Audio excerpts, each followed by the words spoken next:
এক বন্ধুর মামাতো বোনের বিয়েতে গেছিলাম 2 দিন আগে। বন্ধুর নানা বাড়ি যেতে 7 ঘন্টা সময় লাগে, তাই আমরা বিয়ের একদিন আগেই মানে গায়ে হলুদের দিন গেছি।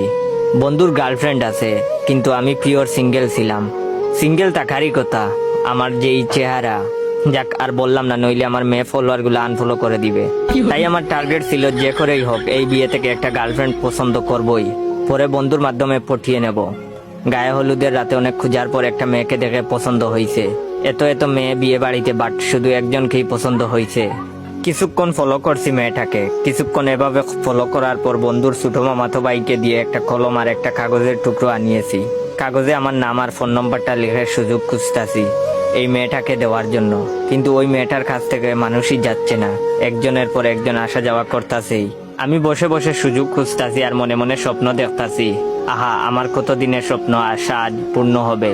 আমার একটা গার্লফ্রেন্ড হবে, ফোনে কথা হবে, বাবু সোনা কলিজা লিভার ফুসফুস কিডনি লোহা পিতল কত ভারী নামে আমাকে ডাকবে।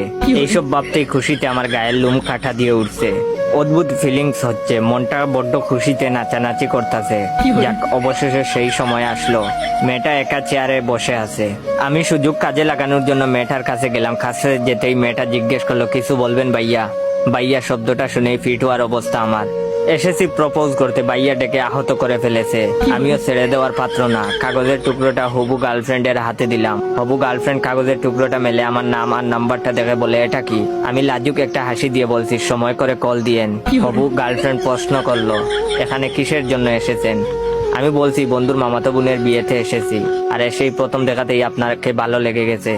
আমার মুখে এইসব কথা শোনার পর বাইরে ভাই আমার হবু গার্লফ্রেন্ড হাসতে হাসতে বলে, ভাইয়া আমি কোনে আমার বিয়েতে এসে আমাকেই প্রপোজ করতেছেন? বড় সড়ো একটা সেকা খাইলাম। লজ্জায় উনার দিকে তাকাতেই পারছিলাম না, তাই মাথা নিচু করে দৌড়ে ওইখান থেকে চলে আসলাম। আমি বুঝি না ভাই, আমার সাথে কেন বারবার এমন হয়? আমার কি প্রেম হবে না?